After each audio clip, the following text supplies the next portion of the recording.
They say the worst pain isn't physical, it's when the people you trust the most leave you when you need them the most. My name is Michael. I'm 58 years old. 3 years ago, I got sick. Not a cold, not something a few pills would fix.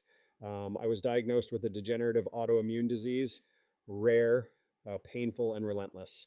And at first, my wife, Sarah, was kind, attentive.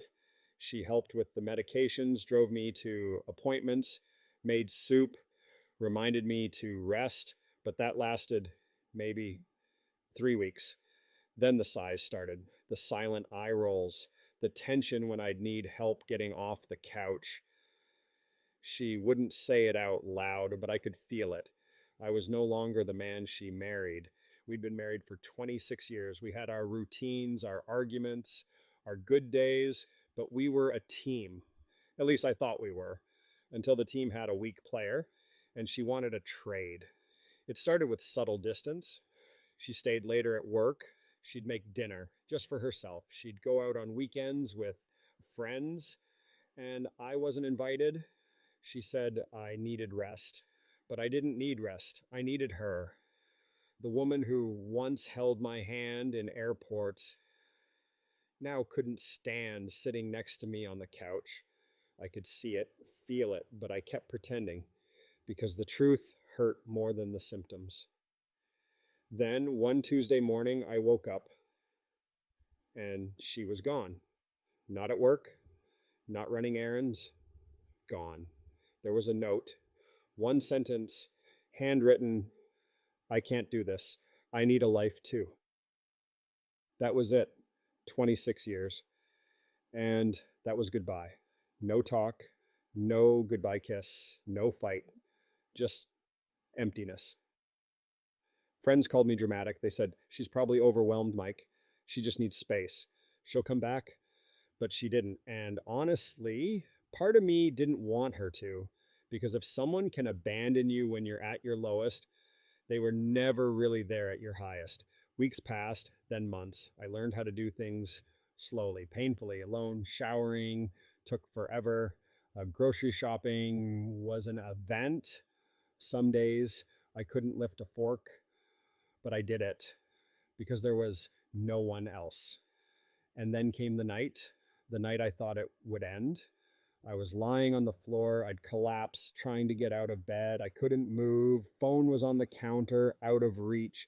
I laid there for what felt like hours, and I thought, this is how it ends. Alone, on the floor like a dog. I cried, not because I was in pain, but because I felt forgotten, useless. That's when it happened, the moment.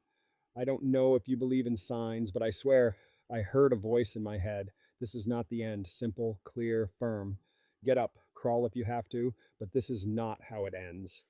And I did. I dragged myself to the table, pulled the phone down, called 911. They took me in, stabilized me, kept me for a week. That's when I met Dr. Patel. Young guy, calm voice, sharp eyes. He looked at me differently, like I mattered.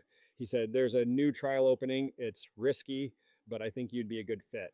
I signed up. Not because I was brave, but because I had nothing to lose. I started treatment 2 weeks later.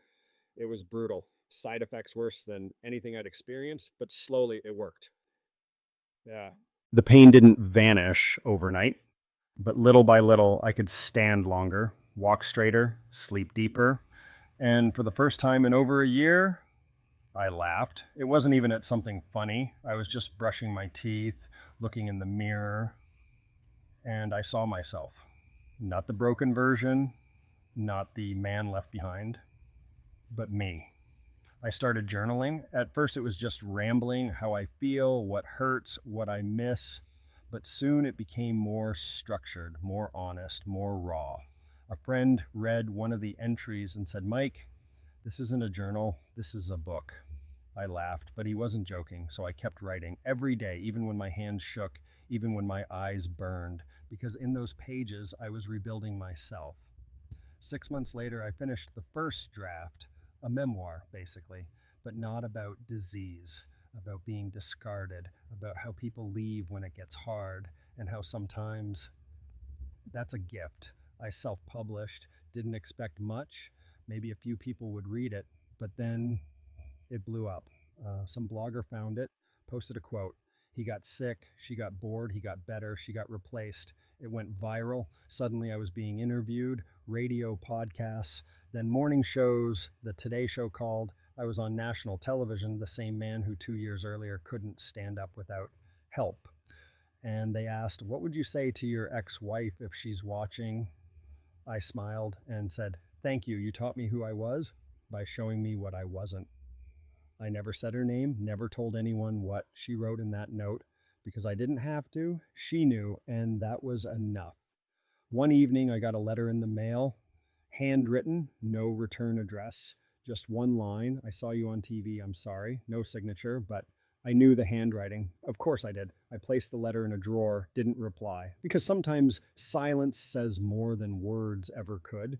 Today I live in a quiet coastal town. I walk every morning. I cook for myself. I write. I laugh. I'm not bitter. I'm not angry. I'm grateful. Because the worst thing that ever happened to me became the best thing that ever happened to me. Not the disease, but the departure. She didn't break me. She revealed me. And for that, I hope she found peace, because I finally did.